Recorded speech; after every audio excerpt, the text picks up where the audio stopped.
May I help you? Tell Carl Kevin Anderson wants to speak with him. Mr. Hutchins is not here. If you wish, I may give him a message. Never mind. I insist you leave at once. I've got a search warrant and a detective to do the searching. It would be in your best interest to cooperate. Mr. Hutchins will be extremely displeased. Well, that depends on what we find, doesn't it? Dave, I want you to start in the back and work your way forward. Which way? Follow me.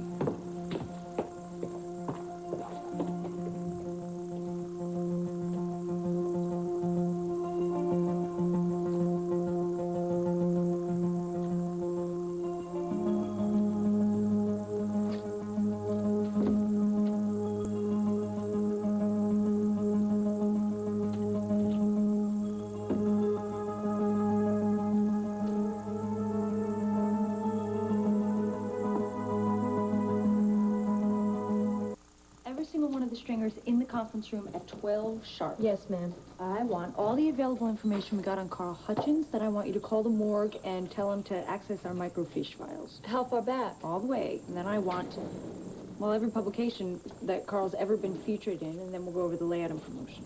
Thanks, Dee. So, what's up, honey? Well, your brilliant daughter is engineering yet another journalistic coup. She is, huh? Yeah. I'm going to do a complete expose on Carl Hutchins from convict to car bomber. No, look, don't pop a gasket. It's just a working title. Honey, have you thought this through? Yeah, I can't think about anything else. Oh, and I need your approval to dump the lead for Bravo and go with this instead. I'm getting all the facts in now. Honey, you don't have any facts. He hasn't been arrested. He hasn't been convicted. He hasn't been tried. Come on. I mean, everyone in the whole world knows that Carl tried to kill Kevin, but he almost got Lorna and Victor instead. There's absolutely no proof that he was responsible for that explosion. Honey, I can't let you go ahead with this. Kevin is getting all the proof he needs right now. Look, Mom, I know you wanted to get Carl on your own. But face the fact, you did your best Matahari, and he didn't take the bait. Carl has to answer for his crimes. Yes, but first we have to determine that this is one of them. You cannot go ahead with this. You don't have enough to go on. I may say so, Rachel. Amanda makes a good point. Carl should be held accountable for what he's done. What about you, Grant? You tormented Vicky and got away with it. How different is that from what you claim Carl did?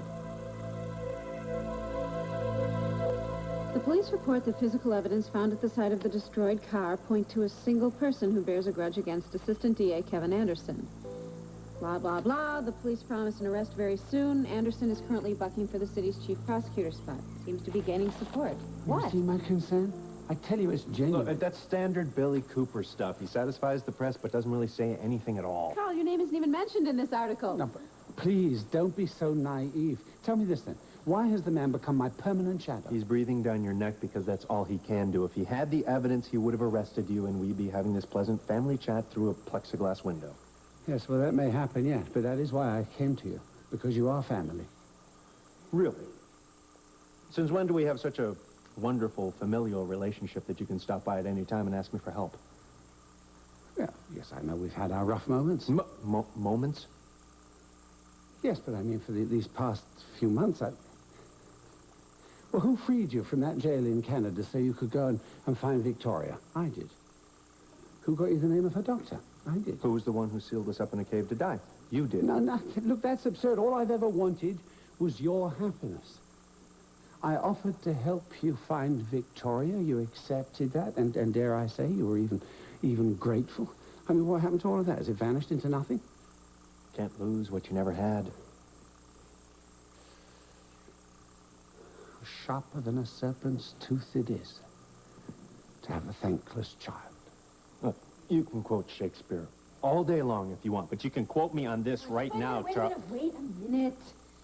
Could I please say one word here? Yes, please do, Ryan? Victoria.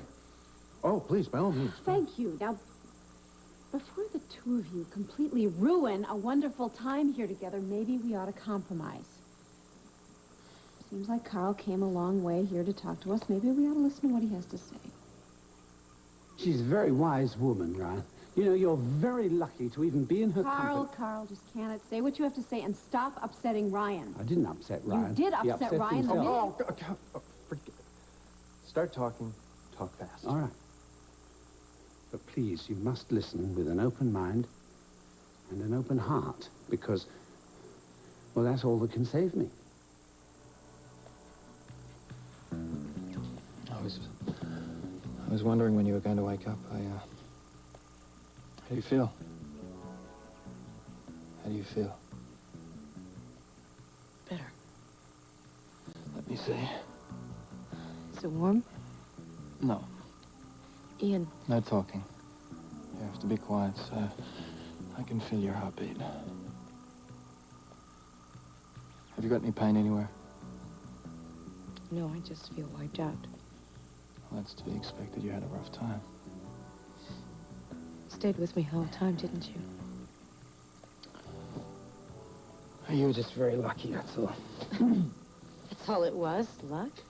Here, you better drink some water. This has been boiled, so it's fine. There you go. Drink it. The last thing you want. Here, let me. Okay?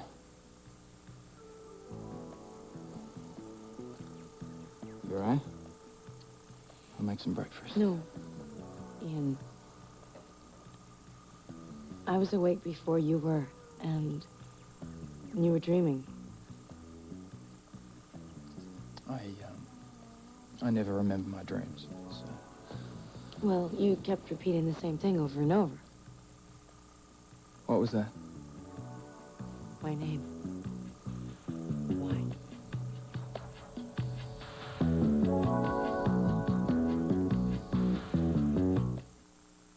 Well, whatever my faults may be, Rachel, I'm no Carl Hutchins. He's an evil, destructive man who will stop at nothing short of murder if it suits him. Amanda would perform an immense public service publishing an expose. I'd hate to see you stand in her way. But I'm afraid I'm not going to be able to allow it. Is that your final word? Yes, absolutely. Your father left a legacy of fair and honest journalism. And as long as I'm here, it's going to stay that way. You are so wrong about this, Mom. Daddy would have had us publish it. Your father never put circulation and profit before his own principles. This has nothing to do with sales and profit. It has to do with telling the public what they need to know. Now, I can do this. Daddy would be very proud of me. He'll be a lot prouder of you if you stick to your standards, which are his standards. His name is on this building, and as long as that's the case, we're going to adhere to his standards. Excuse me. There goes one tough lady. I'm sorry. We don't usually fight in the hallway. Actually, we don't usually fight at all. It just seems to be happening a lot more lately. Well, I didn't help matters walking into the fray like that. It's okay. Are you here to see someone? Yes, you. I'd like to apologize for the other evening.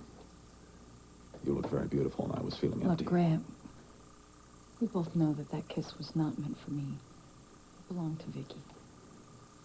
So it did. I'd like to make amends. I'd like to take you to lunch. Yeah, I do have to eat. Yes, you do. We could make it a working lunch, actually. I want to discuss having you do a follow-up to my biography. So soon?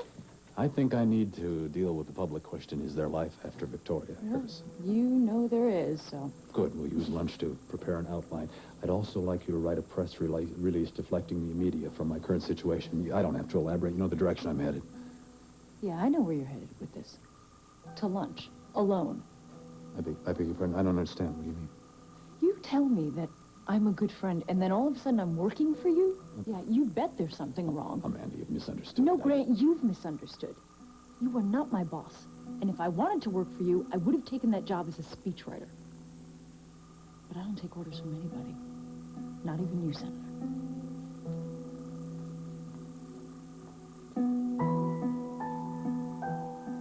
There you have it.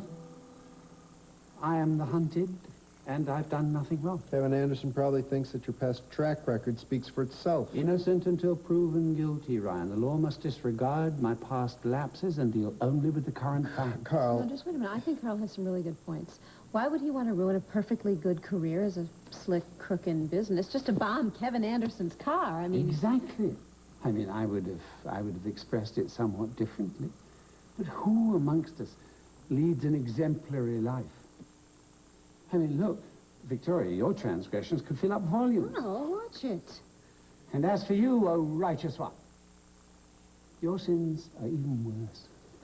Because they are sins of the heart. No, don't try and turn this around on me. You're the one who has bribed and cheated his way to some version of fame and fortune that only you have. No, I don't do that anymore. I have no need to step on people's toes. Stepping on toes, is that what you call it? You call that stepping on toes? I've done no more than Spencer. Oh, and I'm supposed to be impressed with that comparison. Oh, yes. Yes, I believe I've changed. I don't see any change in Spencer. He cares about his sons as extensions of himself. He holds on, he grasps like an old man out of fear and out of anger. I reach out to you out of love.